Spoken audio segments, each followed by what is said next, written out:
Hello, it's Hello. Wednesday. Welcome. Yay, we did it.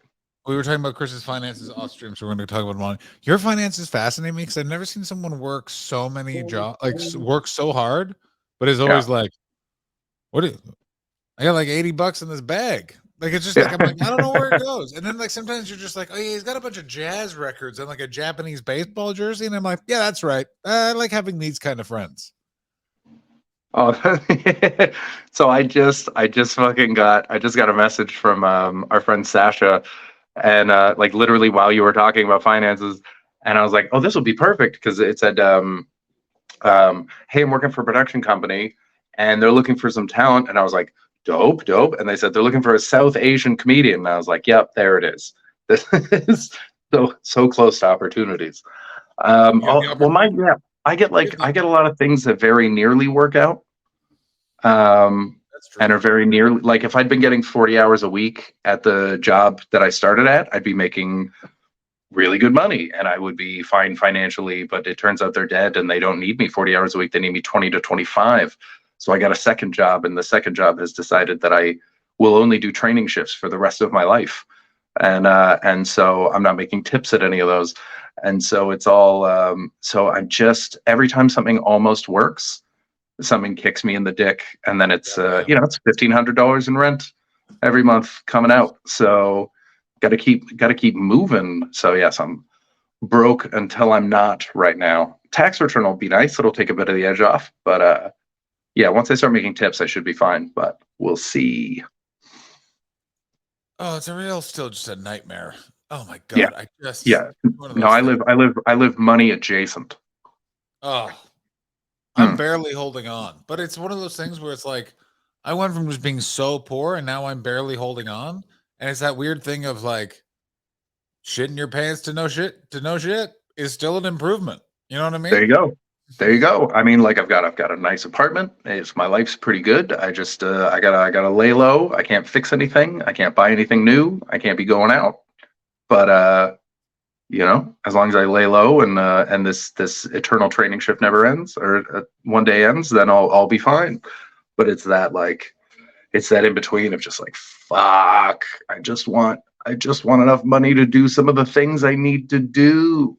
I know it's a real nightmare. It's also that thing of Yeah. the problem is like stand up. Like I heard like Nothing Fancy is now closed, is no longer a stand up club. All of a sudden, is that correct? Is the Oh rumor shit, true? really? I hadn't heard that. The new didn't they open one in Kensington Market?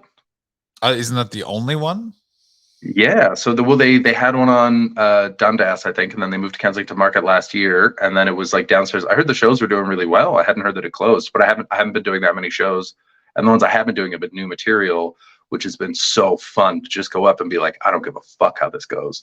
It's very funny. And That's how I do all shows in Toronto. I remember being booked a headline at the Toronto Yuck Yucks, and yeah, I have taken not even pages, notebooks up on that stage. Oh, holy how unprofessional! But I can just there's something about Toronto, like mm. Toronto and Ottawa. I know enough local shit. I can just fucking local joke my way out of something that bombs. That's my Well, you also have a reputation with all the bookers that I don't have. So Oh my god, leave at the there I have left a couple of scenes at the exact right time to really make people remember these like the period of time when I was booked, which was so much smaller when you actually look at it than the period of time I was not booked in the scene. It's my favorite thing of like London. That's I was like, oh, you were always in the clubs, and I was like, for these preceding 6 months before I moved, that is true. Before that, I was like Kid Greyhound going up and down this fucking country doing open spots. Oh my yeah. lord. But you make an impression, you talk like I one of the comments that I remember most from our agent was so funny because I was like, I mean, looking back now, I realize that my whole time in the UK, I was just like deeply depressed and like fucked, Me and so it too. was There's like, whole periods where I was like, I but like, should but have just we moved. we wear it different because like you can still be like social and sort of like big and talk to people, and when I'm that way, I'm just like I can talk to the people I know, and if we don't have anything in common, like I had this problem in Liverpool where like I really like all the guys at Hot Water, but like I have nothing in common with them, and so there's like no vibe. And so Oh, I this is so remember weird. I remember talking to my agent, our agent. It was Brett and Alex at the time, and And I asked him, I was like, what is my reputation? Like, what do people think of me out there? Just because like no one tells you, everyone will tell you gossip, everyone will tell you what they think of everyone but you. Oh, And so I that's was like, true. just so I know, like, what do people say about me? And they were like, everyone respects you. And then there was this like long silence. and, But and they then they want you changed the dead. subject. And I was like, that's so funny. That's so fucking funny. And I wanted to ask, I was like, finish the sentence, but I didn't. I bottled it. So I'll never know what they were gonna say. But We probably but get yeah, around so like I don't have the I mean, I remember talking to Paul about this, Byrne, when we were living together, and he was like, John has a reputation of being like one of like the good guys, like the nice, fun guys on the scene. He's like, why don't you have that reputation? And I said, because I'm never around. Neither was I. By the way, neither was I. You were always around. You weren't drinking. You told me yourself that you'd perfected the only drinking water in bars, so you were hanging out, This is but you 100%. weren't But the main there. place I did But all my I hanging didn't out do any of that. I wasn't around. was the trick was Edinburgh. Is because I Yeah. was always running around to doing gigs. I would kill time in the artist bars. So there was this Mm. memory of I was party adjacent. Yeah. Yeah, no, that was my great accidental move. That was just like smoking. That was what that was. They don't talk about the upside of cigarettes. Cigarettes Mm. 100% helped me in my career. Like Yeah. so many people know me for that. Like Yeah. most big agents, I'm thinking of 3 right now, all of whom I remember like walking up and then wordlessly like, there you are, like understood. Thank you very much. Mm. Yeah, great stuff. Real, I It's chef recommend. smoking is perfect for me as well because in social situations I'd rather stick and move, and so smoking is great. You get through. It's a 5 minute bang bang. Good to talk to you. I'm heading back in. That's like I should have started smoking years ago. It's so much better for me. I'm liking the weed. Here's what I like about weed is I get my sweet return to being able to pop outside for 5 minutes, which who doesn't like that? But then Hmm. when I go in to prove myself that it's fine and I can handle my weed, you have to be normal and just have conversations. Yeah. They veer a little bit, let's be honest, Yeah. but they still take place. And it's encouraging socialization. So that's something. Oh, that's good. I was thinking about because of my finances, I'm thinking about and also like the albums in full swing now. I'm getting like emails about social media strategies and what I have to fix about my accounts before we put everything out. And two thoughts on that. One, nothing makes you feel like you haven't accomplished anything, like getting a feedback on your social media. Oh my God. Yeah, but that's just because you have to understand. It's like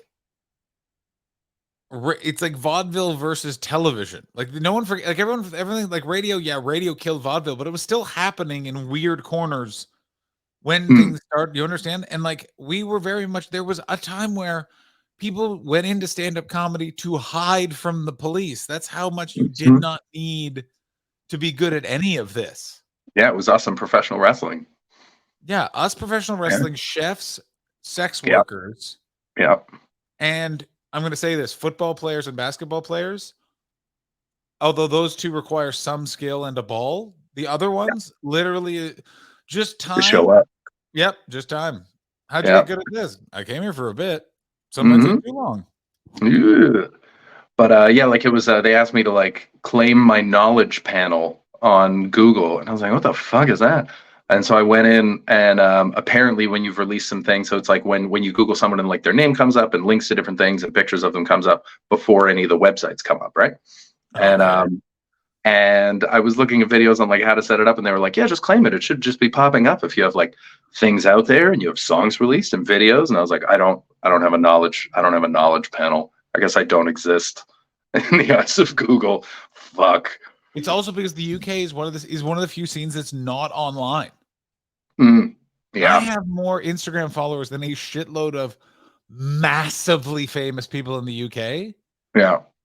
And it's simply a population mass density situation, and because the US has already killed their television industry, and now Mm, social media is the only way to move tickets, and the UK is about 3 years away from that. yeah. But the other thought that it gave me was I was just thinking about like other things that I can make, and I was thinking I'd love to do like a niche podcast because that's where it's at now, right? Pick a very specific thing and gain a fan base out of that. And But like one of the few things that I'd love to talk about is comedy specials. But A, you don't want to be the dick comic who's just rating comedy specials. And B, I hate almost every comedy special that comes out. And that's I've been doing something that has been so fun. I think I've talked about this on every fucking. I think I talked about this with Ashley, but I'm going to talk about it again with you, which is Zoe Coombs-Marr talked about a way she gets inspiration, and she's like, I try and find the worst stand-up comedy I can find on the internet, like the worst, like Rodney Root, like just she's like reprehensible, and then be like, you have to make that good. You have to do that in like that way. If it's a that short explains that character that she did. It's such a funny way of looking at that character. And then I just started watching old ass Live at the Apollos. Yeah. First of all, weirdly, uncorrectable. They are, for what it is, pablum for the fucking masses, but it is good. What deliciously delicious cheeseburgers they were serving for the first 13 seasons of that show. Holy shit. Notice something else, you observational fucks. Everyone is in such a suit. Oh my word. So much noticing of things. So many. This is the couple of things I didn't even realize. There was a whole wave of Fritzl jokes that we missed, Chris. That good gravy. Oh, you're talking. Oh, sorry, for Live at the Apollo, I pictured the Harlem Apollo for some reason. Everyone knows. I was like, what the fuck? I'm back now. I'm back now.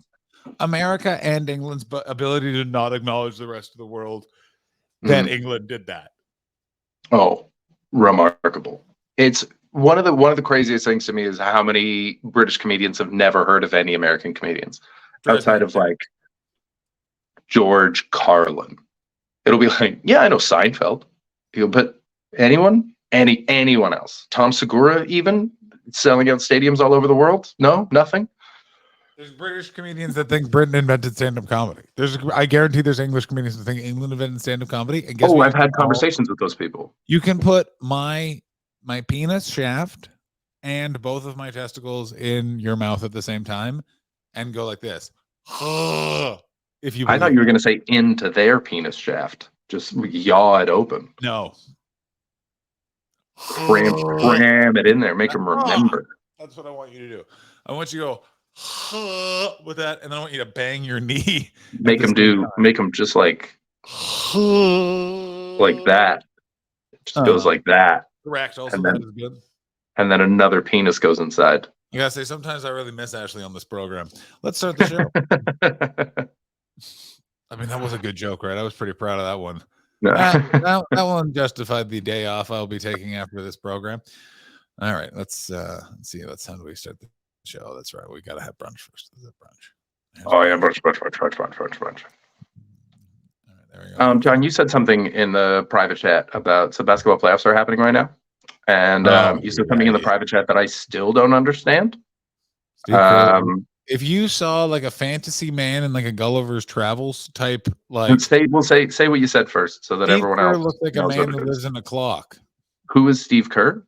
He is the coach of the Golden State Warriors, and of course, part of the Jordan Bulls, part 2, I believe. Was he part 1 and part 2, or just part 1? He's in both, I think. Is he in both Bulls? Hang on, let me just start the program here. Oh no, the Canadians are coming.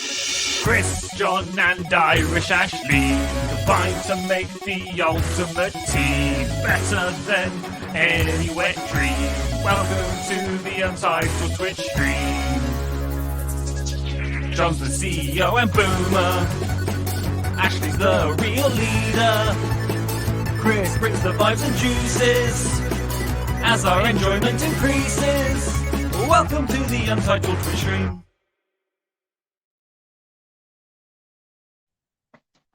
If you noticed my celebration there, that was because as that was playing, I got notification that Joel Embiid of the Philadelphia 76ers has won the MVP trophy for the 2022-2023 season, and it is long overdue. Trust the process. Very well deserved. He's incredible, and we love him. I mean, the 76ers, that was the funnest game I've ever watched. Fun. Like the last 5 minutes of that game, I watched it with all Celtics fans who then immediately had to start an open mic. It was fucking insane that they lost that game. Oh, my God. All right, here is Steve Kerr. So that's Steve Kerr. So he played for the one of the trilogies of the Bulls. If you watched during COVID, if you watched The Last Dance at all, he showed up in there. He's the one that Jordan punched. And he is now the coach of the modern Bulls in terms of the team that dominates a decade, which is the Golden State Warriors. And John looked at this man, this dignified basketball genius, and said, "Oh, you know what he looks like? He looks like he lives in a clock. He does. He looks like he lives in a clock. He looks like a dad that lives in a clock." He does look like a dad who lives in a clock. What about this man does not look natural standing in front of some sort of weird steampunk door that is also the clock face of a clock tower house that he's also using to travel through time? I guess now that I'm looking at him, there is something of a Keebler Elf to him. Isn't there? Just. Yeah, I could see him making cookies in a tree. His life is so fucking insane. Like his dad was killed in a terrorist incident. His dad was killed in a terrorist incident. He was a teacher at an international school, and he got murdered by terrorists when Steve Kerr was a young man, a teenage boy, even. And then he went on to win a bunch of rings with arguably the best team of all time, and then coached the other arguably best team of all time to a bunch of rings. There is no one better than the Jordan Bulls. Everyone can shut the fuck up. I don't like sports, and I watched those series as a kid. Do you know what I mean? Like it was. Well, I would tell you the people who do watch sports argue this all the time. So it's possible that you're wrong as someone who doesn't watch sports. No, but I think that the impact shows the fact that it penetrated even to me. You know how you know how good something has to be for you. Like, you know how good a hamburger has to be. Yeah, but that was Jordan. That wasn't the team. That was Jordan. It was the team, because the whole thing was so fun to watch. The team were all ridiculous because the team was literally a Keebler Elf, like the most ridiculous, like literally a man who's half in a wedding dress and then half in a suit. That makes them the most camera-friendly team, the most exciting to talk about team. That's not the best team. That's not the best team. They always had opposition. Motley Crue wasn't the best band. Well, yes, Motley Crue's a great band. Part of it is the performance. Not the best band. Yes, they are the Motley Crue is the best hair metal band, they are the best of a group of bands in the genre that Motley Crue created, which is pop metal. They are the best. And the Jordan Bulls are the best team of the 90s basketball. I mean, I will probably have to agree with you on that, because I do love the Kobe Shaq rivalry that defined the O's. Oh, so good. And also, because when it's practice, when the fuck was that? That was also Allen Iverson? Oh, phenomenal. That was late. That's 2010, I want to say. No, I think it was before that, because Iverson was still good and he made it to the finals in 2001. So it was early 2000s. Oh my God. Basketball, anytime you look away and then look back, you're like, this is fun. Basketball is always fun. And these guys have Steph Curry, who literally changed the game on his own, changed the game, and is now a 3-point shooting game because of Steph Curry, because he is the best shooter of all time. It's so nuts. It's so weird to watch back, because this is the other thing, is when you dip in and out of basketball, because of a lot of sports, it does evolve, because it used to be dunk time. It used to be just big men slamming into each other. It was like old school heavyweight boxing before Muhammad Ali started moving. Like, oh my God. Well, I just saw it was George Foreman versus a mighty oak. I also watched the Nuggets game just because it's on in America. So Jokic is incredible. Yeah. And Djokovic? Who the fuck is this? Jokic. Holy fucking shit. And someone's like, can't jump. And it's literally like, is the best player, can't jump. Incredible. Like, holy shit. What has happened to this game? And he's like farmer strong. He's probably the strongest person in the league, and he looks like a big fat oaf. Like, but do you remember? Like, I remember when like Shaquille. He looks like a character in Asterix and Obelix. But it's such a different game of, like, you look at what Shaq looked like in the fat years. If we all remember Shaq, which was such a niche time in the NBA. Fat Shaq. Hey Kobe, how my dick tastes. Oh. Ass. Tell me how my ass tastes. Because that girl would eat his ass. Yes, I love it. I gotta tell you, I like how Shaquille O'Neal stared into the cameras of the TNT post show and mesmerized the world that he convinced everyone that him and Kobe liked each other. Like, when Kobe died, Shaquille O'Neal did such a good job of just like, yeah, I am sorry he's gone. Yeah. The mic's off, and I didn't do it. Like, you know what I mean? Like, it was like, shut the fuck up. Like, he was, and Charles Barkley, I'm sure, when that camera was off, was like, yeah, I'm fucking sure you were, Shaquille. Also, I mean, you never after the retirement, then you start to build bridges. There's a possibility that with nostalgia, it had been 15 years since I stopped playing together. So it's possible. I mean, if he died while they were together, he would have had a very hard time. I don't think two players have hated each other more. Oh my God. And the fact that it's Phil Jackson, it's the great sequel to the, like, I Can Do This Without Jordan. And it's like, it's so Faustian. This is so deep, but it's so ridiculous because Phil Jackson can do it without Jordan, but what he needs to do it without Jordan is so much worse somehow. Like, baby Jordan, and then one of the best centers of all time. Oh my God. That's Kobe was? Kobe was baby Jordan. There's an argument over who could have been baby Jordan in that, because you could say Shaquille O'Neal for a period of time was also in a way baby Jordan. Yeah, but he was a classic center though. He was like a better Patrick Ewing. Oh my God. No one also talks about Patrick Ewing anymore. Patrick Ewing started one of the great trends in NBA, which is this person is 19 and somehow they look 55. Patrick Ewing looked like a grizzled lieutenant in an action movie, and I look back, he must have been 22. Like, it's insane. Unbelievable. And by the way, if you're listening to this and you don't like basketball, there is a series that is happening. It's starting today. We're recording this on the 2nd of May because we had to record early. And there's a series that's going to start tonight between the Golden State Warriors and the Los Angeles Lakers. And it's Steph Curry and Klay Thompson and Draymond Green and Stephen Kerr, the Keebler Elf that we had on screen a second ago, the Golden State Warriors, best team of the last decade, arguably best team of all time, versus LeBron James, arguably the best player of all time, on the LA Lakers. And they're both at the end of their careers, and it's like an end of dynasty. It's an end of 2 dynasties series that normally we would have had in all the finals. They play like 3 finals against each other, or 4 finals. This has the possibility to be the subject of, if this goes to 7 games, the subject of endless documentaries. No matter what happens, they are never going to not talk about this. LeBron has another season in him. That can we agree on that? But I don't think it'll be good for another season. I think neither of them should be here. That's part of it as well. LeBron wasn't supposed to make the playoffs, and the Golden State Warriors weren't supposed to make it out of the first round. Now, okay, so here's a couple of things that are very much playing. I don't know who to root for here, and after I just enjoyed watching the Celtics and the 76ers so much that I'm like, all right, let's get into basketball a little bit. So I've decided this series will be for my fandom. This is it. That's what they're playing for. Lakers. That's what we're playing for. The greatest prize of all. Nice. My adulation. But I am rooting for more Golden State than I am the Lakers. Here's why. I like the Golden State Warriors logo more. Okay, so you are falling into what I love is that you're having to choose between basically Manchester United and Manchester United. That's why I live in good places.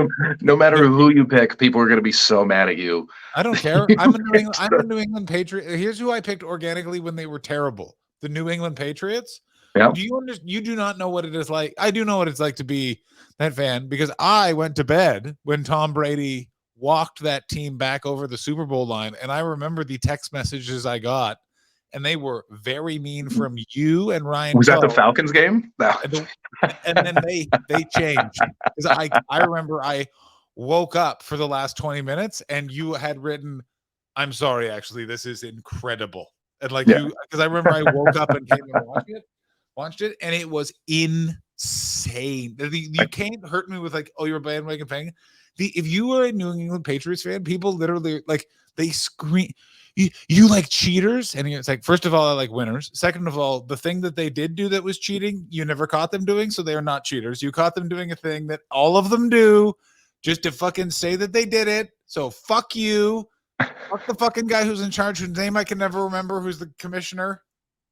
Mike, not Lindell. That's the pillow guy. It's something like Lindell. Anyway, it doesn't matter.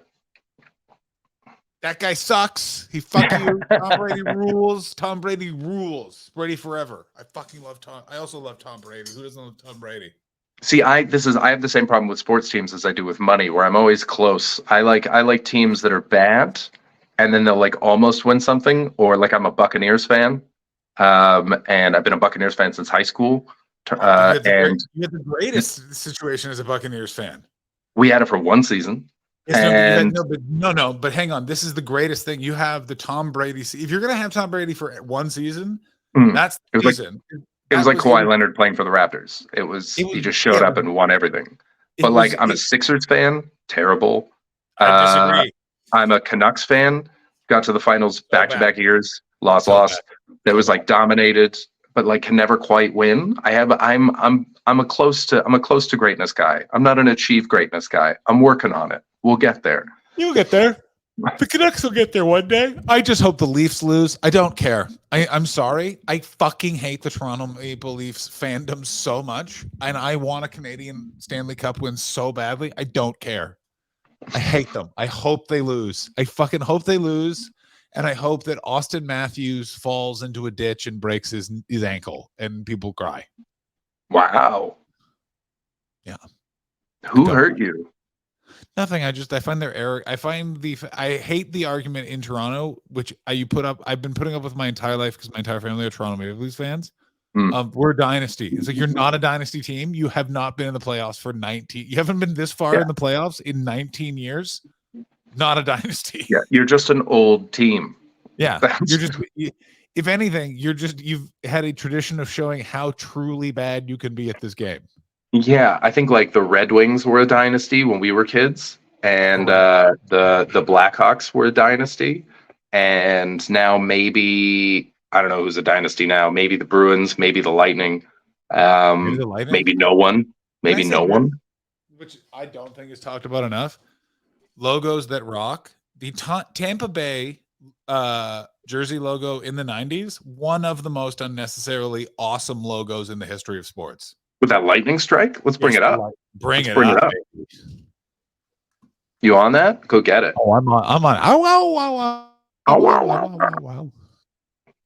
That's there were some great. I mean, I've been looking at all the things that I can't afford to buy. Like I really want a Vancouver Grizzlies jersey. I want a Mike Bibby Vancouver's Grizzly jersey. Come on, you gotta get a Brian Thompson Vancouver Grizzlies jersey. A who? A what? You're gonna get a Vancouver Grizzlies jersey. You should do a big player was a guy named Big Country Bryant. Oh, Thompson. Bryant Reeves. Big Country Bryant Reeves. I met him. Big dumb guy. Wow. First, I think I talked about this on here before. First, I went to his basketball camp. I used to play basketball as a youth, and I met him, and he was the first adult that I met. I was like 11, and he was the first adult I ever met where I was like, "You're dumb." Yeah. Do you remember the first adult where you were like, "Oh, this person's like stupid"? I would have been because that was Big Country Reeves. It was something I was aware of very quickly and early on. I don't know if like my parents just had like pretty smart friends or I just wasn't paying attention, but he was the first one where I was like, "Oh, you're a fucking idiot." Oh yeah, there was some. There's some like I don't want to be rude, but there's some dummies in my family. You know what I mean? Not directly. Not direct, not first cousins, not second cousins. But if I say anything more, it's going to be hurtful. Grandparents. You know what I'm saying? I just think also Ottawa, because of the Ottawa, especially when I grew up there, you did not need to be intelligent to have a pretty middle-class life because of the Canadian government. Like the amount of people I know that only recently got downsized under Harper, that literally were working in a department where your job was to monitor the computers that monitored another. Yeah. The Tampa Bay logo here, the closest one right there. Yeah, top left. Oh yeah, look at that bad boy. Yeah, that's good stuff. Certainly is. Yeah, no, I've had that. I've had that working at the bank, that bar at the bank. I've been like, man, some of these people are fucking stupid. And I had a realization when I was there that I've known a number of very smart people. I've been blessed to know a great number of very smart people, and none of them ended up in banking. No, none of them, not even one. Some of the smart people I know are the least successful. But I have friends who are like lawyers and doctors and all this business, and not a single one of them even tried to get into finance. And I realized that finance is very much a like B minus industry, B minus C plus industry. You know some people that got out of it, because I know some comedians that you also know that were bankers. And I bet they're not that smart. No, this person is incredibly smart. This one, you're like, put it in the chat. whoa. Put it in the private chat. Let me see that. Let's see this reaction. Because I mean, there's there's 31 minutes. There's got to be a few, but I just realized that like I never, of all the people that I I grew don't up know with, if you actually know this. there wasn't one. This would be an interesting one.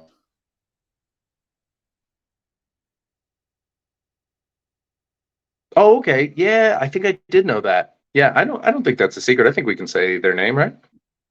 I don't know if that is a secret. I don't think it is. They came into Well, comedy like late. They obviously had a career and they're great. I don't think anyone would think less of them. Like whatever. I'll leave it up to you. No, let's not do it. I don't want to get in trouble.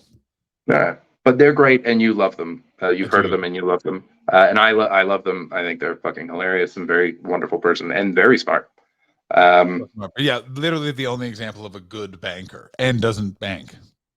Yeah, That's it's been really amazing. so here's the thing. They didn't make me sign an NDA at the bank, so I get to talk about everything. Congrats. I've been they've had like a few like dinners lately, which are talking to like shareholders and different bank, and they're bringing in a lot of like guest speakers and stuff, and I get to just stand there because I'm at the bar and listen to all this stuff. And Can we just they talk are about secretly the worst double agent for the revolution that they've put in that bank? Because you are one of the few people that will work there and slowly just put like you'll do something that it's just like, you see that guy right there? I froze some of my piss in an ice cube tray, and I put one piss ice cube in his drink every time he came in the bar. Know that. You're like, yeah, that's good It's- stuff. the only one that's seen through me is the CEO. He doesn't like me. Everyone else thinks I'm fine, but the CEO took one look at me and went, "Not that guy." And I'm like, "You get it." Yeah, he understands what side you're on. Yeah, that guy's like, I don't like that guy. You know what it is? And he likes everyone. He's famously nice. When I first showed up, they're like, "You're gonna love the CEO. He's such a nice guy." And we met once, and he's like, "No."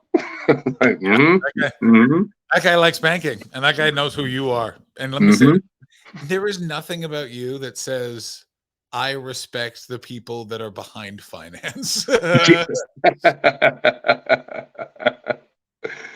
But I gotta say, like one of the things that surprised me, and I'm still trying to figure it out, all of the talks were about increasing diversity and helping out people, like helping get money like throughout the economy and not just grab, and how fucked things are the way they are right now and how we need to like undo some of this. And I was like, that's how bad we've gotten, but also that's how far public ideas have changed. Yeah. Because these are their private things, but it's also their customers. And so they know what their customers want to hear. And so the fact that they're talking about all those things is like really good, because it means that these ideas have gotten so deep in that like we have banking executives from multiple banks on a panel all talking about how important diversity is. But also like insidious that they're just like, "Oh, we found a way to make money off this. Don't you worry. Don't you worry." I mean, this is the thing that people never liked about my optimism, but this is how I feel about climate change, is when humanity figures out a way to make money off of it, we're good. We're good. We're good. Banking has figured some angle, and it's that thing of if capitalism came a lot closer to collapsing than anyone really wants to acknowledge, and all of those industries were like, "Oh, if that goes," but then like like this is all just built on sand. So that is the thing of like, oh, we do need to put back a middle class. Also, globalization is ending. We're gonna have demographic collapse in a bunch of places. The great vaulted brick countries have turned out to just be like India and sort of Brazil, but it's India. Like China was never going to change. China just became more of a dictatorship. And also is failing in a bunch of different ways. In theory, lost 1 million people in December to COVID, which is like, holy shit. Let's not get into politics, but like that's a non-vaccinated population that got ripped through with Omicron and they lost 1 million people. I'm not saying anything. And I don't know if that's true. That could be propaganda. So to your point about capitalism catching up, though, I was reading a thing the other day in the Wall Street Journal Oh, about here how we go. Tell me more about Rupert Murdoch's asshole, you neocon. Neocon. the cost of making electric vehicles has fallen so sharply that everyone's getting into the game now, and most of the dynastic automakers aren't even fucking around with gas power cars anymore. I mean, there's some laws to dissuade them anyway, but the money's finally come down enough that they're like, fuck this, we're out. And so everyone's pushing towards that. And I mean, it's definitely going to mean more child slaves mining coltan and all the other microchip things we need. But environmentally, it's good. Well, the one issue we have is, yes, it's good in terms of we've changed our thought process, and capitalism is adjusting. The issue is the batteries in those electric cars right now. We need to come up with better disposal because they are a fucking environmental nightmare. The other thing is they're not long enough yet. I have a truck. I would have gotten an electric truck. I would have waited. I would have just bought a beater car for a year. Or something like that. Instead, I got this truck because it's one of those things where it's like, I need, even with great distances and all that sort of stuff, it's sort of fine on the highway and it's very good on the highway, sort of fine in the city is what I meant to say. With an electric car, it's not feasible. And I would love to have gone for an electric car, but it's just not possible. But I think that now that all the companies are working on it, like actively, they're not just doing lip service and releasing one ugly car every year. You're going to see, again, innovation will shoot through the roof very quick because now all the minds are pointed at it. You fucking hope so. You know what I mean? Yeah. Well, microchips are the other worry, but save Taiwan. But actually not that big, because the thing is, if China turns out to be collapsing, Taiwan's fine. Also, unless they just bomb it, because that's what collapsing people do is lash out. Sure. Look at Russia. 100%. But the difference is, again, I think China is a bit more aware that if they had the sanctions that have been levied on Russia that were levied on China, they have Russia still has a more robust economy than the UK. That's so funny. That's so funny. You are looking at a man who went to theater school and a flair bartender and a mixologist. Thank you very much. 1,000 apologies. I'm a nerd. I'm not a cool juggler. Not yet.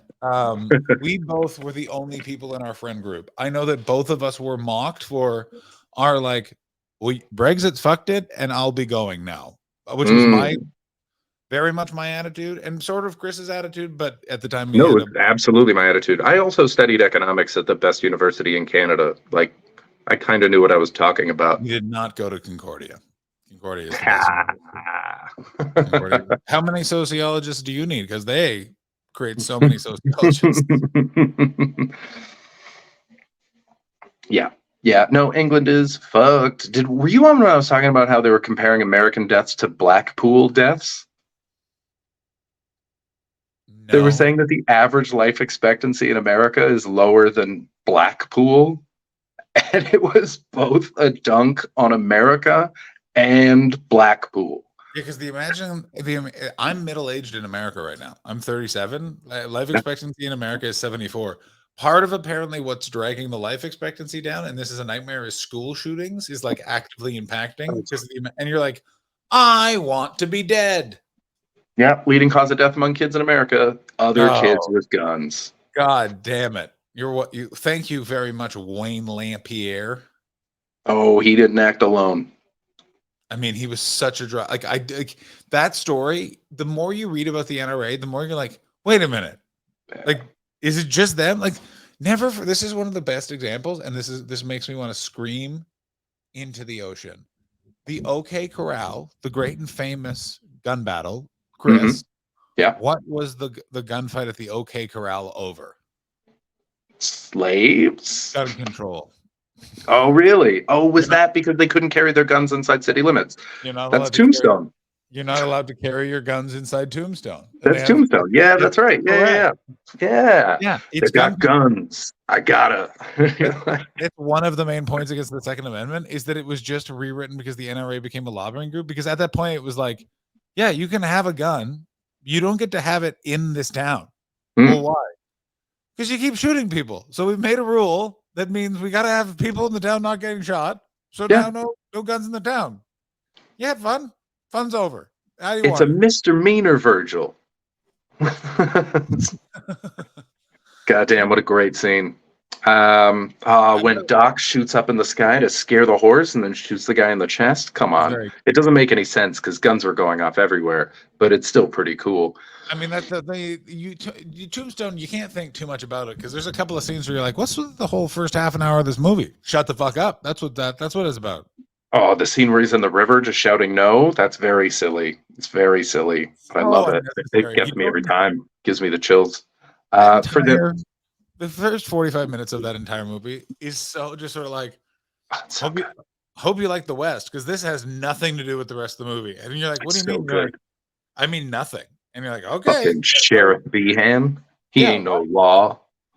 Why is this even here? Shut the fuck up. That's why it's here. Shut up. I in the naming of my tracks, I decided to give them actual names. Like I was naming people. So they're all just people's names. I want to point out, I listened to this album a year and a month ago. Yep. What took so long? I'm having more weed tincture, damn it. Oh, this is a real Just unable to, I recorded it 2 weeks after my divorce, and then I moved, and then I had to take care of my father, and I just wasn't in a good place for a very long time. And so my record label was very patient. I was just about to start working on it. I was starting to feel good, and then there was the whole thing with my dad, and I sent the record label an email, and they said, "That's cool, man. It's just a comedy album. Take your time." So when I got back to Toronto, I was like, I can mentally face doing this now. So now it's happening. So it was thanks, man. It's good. I'm glad to finally get it done. And I'm glad I waited, because like it's more fun now. Like my album cover picture is so stupid and it's very fun. And it's all just good. I like the edits. But yeah, so one of them is, the joke about horses, the horse sex fetish joke. Great joke. So fun. I named that Josephine after the woman in Tombstone. Oh, you fucking prick. Oh, yeah. Chris, I'm going to look up what happens if I have a 3rd milligram of luchador weed tincture. I feel like it's not good, John. I mean, it's great. That's why I'm going to Google it. Yeah. Why don't we go into things eyes open? You know what I'm saying? Absolutely. 3. Oh, so while you're looking at that, I'll tell you a brief anecdote about the NRA.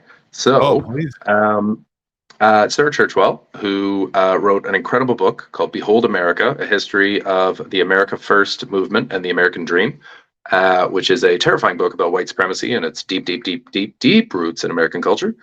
I would like to read that. And it's amazing. Sadaf was the lead researcher on it. And so I got all the terrible facts firsthand when I was trying to go to bed. It was one of the most fascinating nightmares. But so Sarah's brilliant. And if you can read any of her things or watch any of her speeches, or if she's coming to town, go see her. She's cool as hell and she's a fucking genius. Her grandfather was one of the main original or early days NRA guys. He was a major figure in it. Come on. And so they still kind of champion him semi-regularly. And the family has had to say, stop doing that, because before he died, he handed in his card and left because he was so disgusted with what the NRA had become. Well, yeah, because there's a giant takeover in the middle of the 70s with the leadership and who took over and stuff. It's insane what happened. Yeah, so his was just guns, King of England, and which is what they still say it's about. But then obviously it became black neighbors, murder, and so or more explicitly anyway. And the way they run it, and he just went fuck this, and he bounced. So they had to I think and this, I might just be imagining this part, but I think they actually went to court to be like, you cannot use his fucking likeness in any of your shit anymore. He hates you, and he's dead, so he can't take it back. Fuck you. Wild. Yeah, but Behold America is a fucking incredible book, and if you're interested in where all the people that we're seeing right now came from in terms of American culture, that's the book. She's No one very is few people do following. better research than Sarah Churchwell or Sidaf. Sidaf is an unbelievable researcher. No one is following Steven Crowder's divorce more than me, Chris. I'm gonna have you know that right now. If you're not aware of what I'm talking about, then you don't know what the fuck is going on. Steven Crowder is a right-wing YouTuber who sucks, and lo and behold, it turns out he was a piece of shit to be married to and has been secretly divorced since 2021. Oh my god. Oh, He's a what garbage man. He's a garbage man who does garbage things. So what did Garbage you find out man. about the tincture? I have found out that it's been discussed a lot on Reddit, but I'm just trying to find the Oh, effects. wow. It's been discussed a lot. I mean, that's not normally a good sign when you're thinking about doing something. Has it piqued the interest of a lot of Redditors? I know, but sometimes I find, listen, people, Reddit gets the attitude of 4chan, but like Reddit's actually sometimes very useful for information. It's a good crowdsourcing place to get. I Like, really like Reddit for the way that I use it. It's very useful. I've learned a lot of things from Reddit, and it's fixed a lot of things for me, especially computer problems. oh my god. No one's done me more favors than Reddit in that. And for the most hilarious basketball takes I've ever come across in my life. But I have found that when there's something that really gets into Reddit's, it gives them a little bug in their brain, it's not normally a good thing. See, well, here's the thing. What I like using Reddit for is putting specific questions into Google plus the word Reddit, which Reddit is literally trying to avoid because they don't like people bypassing their main page.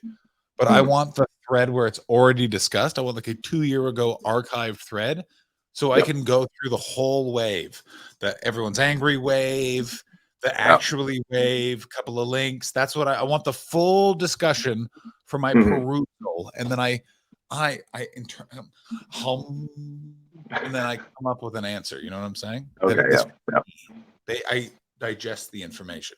I just skip the rage for the same reason I don't get into arguments in bars. I disagree. don't You're care. using the bar wrong. Don't That's care. that's exactly it. You're having fun. You're just having a fun debate. But they're not having fun. I love a fun debate, but they're not having fun. There's no fun to it. I will say that Grumpy's was a great place for a fun barroom debate. Like you could really get into which is a better Tragically Hip album. Oh, with George? Pardon me? With George? Yeah. Or the oh my god, what was that guy? The drunk French guy's name? Vincent. He's not around anymore. No one knows what happened to him. Vincent's just gone. Oh no. Yeah. Oh my god, what was it like being back in Grumpy's? Any more gossip? No, everyone's kind of like fine. Yeah, it's really weird. Everyone's just doing well. Except for Vincent, who's gone. Yeah. Yeah. I mean, George is angry, but George was always angry. Ram is in a better mood than I've ever seen him in my life. He's a different man. What? He's patient. He's patient. I mean, I think he likes his relationship, and he has a nice apartment. Yeah. In the end, that he guy is, basically he loves, and he's in love, and he's loved, and it shows. He's different. Sasha and I got drunk and told him how different he is, and he refused to believe it. And we were like, none of this shit would have flown. None of it. He was polite to someone, just polite. They did a bad set. It was encouraging. He's weird. I don't like that. Well, it's also the thing of he's operated the second longest comedy venue in Montreal at this point. Mm-hmm. And I'm not to piss on some people while they're down. I'm not saying that Montreal has the best comedy scene. It has produced some greats. You're looking at two of them. Yep. Also produced crap. Holy Lord. Ooh, there are a couple that are on 800-pound gorilla that made me think that I don't want to be signed to them. I mean, wait, that are Montreal comedians? Yeah. Put that in the private chat. I watched someone was sending around someone special from 800-pound gorilla, And there was some rude comments. Let me just say that. Oh, which one is that? Not gonna say out loud, sir. How are we supposed to bother our listeners? I'm just waiting. My computer's being slow. Oh no. Also, I want you all, everyone, also, I can't believe we're somehow at 50 minutes. Let me tell you what the weed tincture does. It makes time fly by. I'm ready to go longer, by the way. I'm going to write something in the private chat. Dope. Oh, you got chunky. Start again. I'm going to write something in response to what you've written there, and I want you to all watch Chris's face. Okay. That special that you wrote doesn't surprise me that much, but it's also too bad because I do actually like him. Great guy. Really nice. Always had a nice time with him. But also, yeah, is it just more of the same? Is that the problem? That's right. And it also, there's no logic to it. Really? Ooh, now I kind of have to watch it. That's interesting. Waiting for a message to come up on my slow-ass computer. Oh, yeah. No. Of course. I had someone pointed that out, and it blew my mind. You know what else is Yeah, blowing everyone's mind? Yeah, from the first moment I met him. Wild stuff. He's this guy. I'll say, I mean, our audience has never heard of him, but I won't say his name just out of manners. Of course. Black comedian. And he is the only black comedian aside from Brian Chimumbo in London, who is one of the worst comedians I've ever seen in my life. Oh my God. Lives at the airport. Who I saw a black audience be actively disappointed in. Really go like shake their heads like, buddy, you're doing us dirty up there. It was very satisfying to see because that had always been my theory with this guy. And then when I saw it happen, I was like, yeah, good. Got to read on that one. Rumor about Brian Chimumbo was son of an African dictator's wife. So the African dictator was his mom's second husband, is what I heard. That's what it was. Yeah. And but no one knew if he still had the money or not. He was just such a wild person. To this day, one of the two people in London I would watch any documentary made about them. Him and Monkey Business. Oh Martin my God. Besserman. Yeah, I would absolutely watch a documentary about either of them. They're two of the strangest people I've ever met in my goddamn life. I want to know how they happened. Give me the whole story. I want to see a day in their life. I want to know every fucking detail. Why are you like this? I love comedy club owners in particular. I would watch any There's an episode of the Doug Stanhope podcast I recommend to everyone who listens to this program. This tiny, wonderful community. It is Dorfman Brothers episode of the Doug Stanhope podcast. I think it's number 4. And it's just them talking about Wild Road stand-up, but from the owner's perspective. And those two guys are the best version of a comedy club owner, and they're not that great. Like, they're fine. But there's something about a comedy club owner. You're always like, there it is. I knew it. I knew we would find it. Yeah. They're not normal people. Why are you wanting to spend time with us? Oh, it's always, I don't know. I feel like I'm in a real power to the worker place in my life. And so I'm always just like, take another fucking piece of our flesh, you fucks. Monsters. We support the WGA strike. Get them. Take it all. Fucking, yeah. I mean, it is laughable how fucking evil the fucking studios are being on that front. Like it's holy fucking shit. Crazy. A quick bullet point for anyone that hasn't been following it. They're not paying people for streaming because it's not TV. So all these people that are writing all these shows aren't getting all the things that they would have gotten had it been a TV show. There's a lot more to it, but that alone is so deeply fucked. But it's the same reason why we're not getting. The thing is, it's the whole lawsuit with Sound Exchange and stuff like that over publishing royalties for comedy. We're gonna get it. All of it is the thing with all of these companies, and this is why America is a nightmare. Is America always sets it right at like the wrong time in the worst way, and it never holds. That's the American story. There, we fixed it. We're gonna have to monitor this. I said we fixed it. Like, Like it's like you did the first step, and yeah. I think Yeah, this we'll writer get it. strike- It'll I take think time. the problem is I think what's interesting about this writer strike is there's a lot of leverage that they have for the first time. Mainly, the big talk shows are like they're going dark, and it doesn't look like they're coming back. Hmm. I have to tell you, the chaos that it's created in show business, especially in LA, it accidentally has made me feel like a genius for just going on the road all the time because, like, LA it's rooms like are full again. because no, but what it is I'm like, yes, they are, but it's more like everything is chaos. Yeah. Well, like, I just accidentally did the like my thing has always been nuts, but now I just lived in. You all are living in the tornado that I've been living in for like 10 years. And I'm like, yeah, it's pretty nuts, right? Okay, yeah. Oh, well, how do you plan for the future? No, you don't do that. Yo, what are you doing? No. Well, Come I on. mean, there must be like all of the writers. I mean, at least all the ones that are stand-ups must suddenly be doing spots again and must suddenly be looking for shows. And so the Yeah, I people mean, emailing for spots must be fucking through the roof. So it's like 100%. if you're working the road, it's perfect because those guys aren't working the road. Yeah, but They've been in writers' rooms for fucking years. here's the other thing that's the best is because LA's gone through 3 rounds of changes, Mm. they don't know any of the bookers. Oh, of course. But they've got pretty good credits though. They'll be able to be like, listen, I'm on strike. I write for fucking Kimmel. I write for Succession. But that doesn't mean anything. The time was the reason why they wanted you to have those credits is because the credits help bring people in the show. Hmm. All people care about now is how many followers you have, because that's what's perceived to be bringing people into the show. But it's none of it's real. It's all a magic talisman. It's all. Oh yeah. It's all It's guessing all- what people want, and none of us know what Exactly. people want, or else we wouldn't be in this industry. It's like literally like if you got 3 people who became famous stand-up comedians because they were all wearing taupe blazers. The amount of fucking comedians I'd have to see wearing a taupe blazer, because there would be 2 fucking years where it's like, you want to know what they're looking for? Taupe blazers. Yeah, 100%. That is depressingly accurate. How many people do we know that wore suits up until about 2014 because of Michael McIntyre? A fair amount. The only one that stuck it out is Sean McLaughlin, and he started after that, and it suits him, so I'm glad he did it.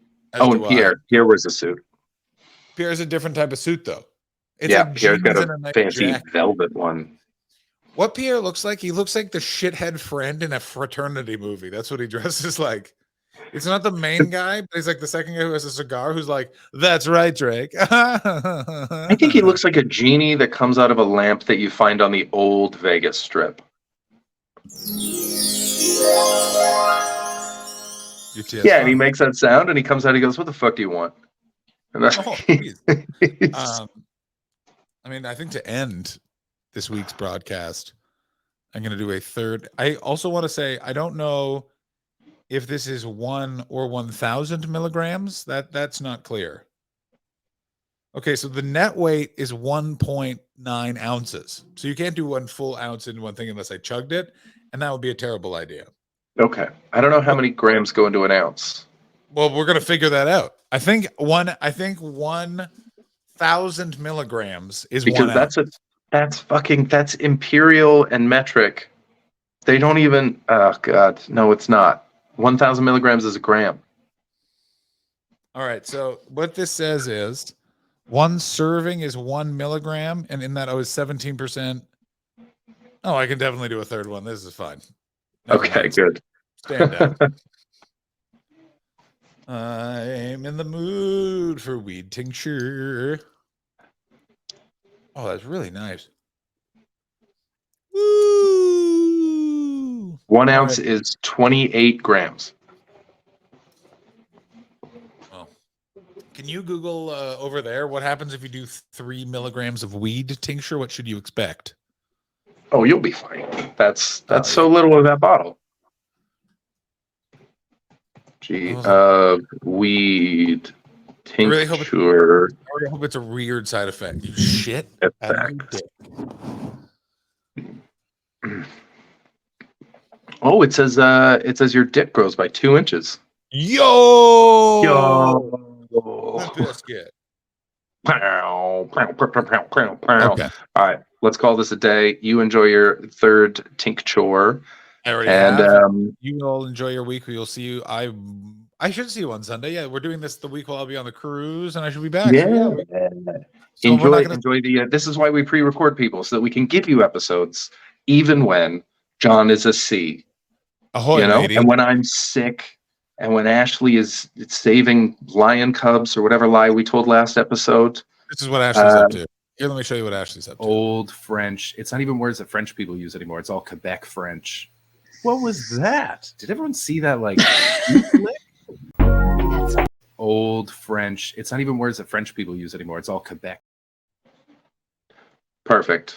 We love you. That's all. Penis into her vagina. That's all. I said we talk over the old lady. And I want to say thank you to everyone for watching. You can join our Patreon if you care. If not, that makes sense. We really don't deliver on a lot of promises. Sexual intercourse. We love you. Some people Just like our videos. Just like maybe comment. So Just give us a like. That's right. Like it, subscribe. All that Yeah. stuff. Subscribe to the YouTube channel. We'll be doing a live show soon. Maybe you're wondering if a mistake could be made when having sexual We record intercourse. these episodes. We just don't see That you. can't happen. Fucking hell, bitch. How Thank you.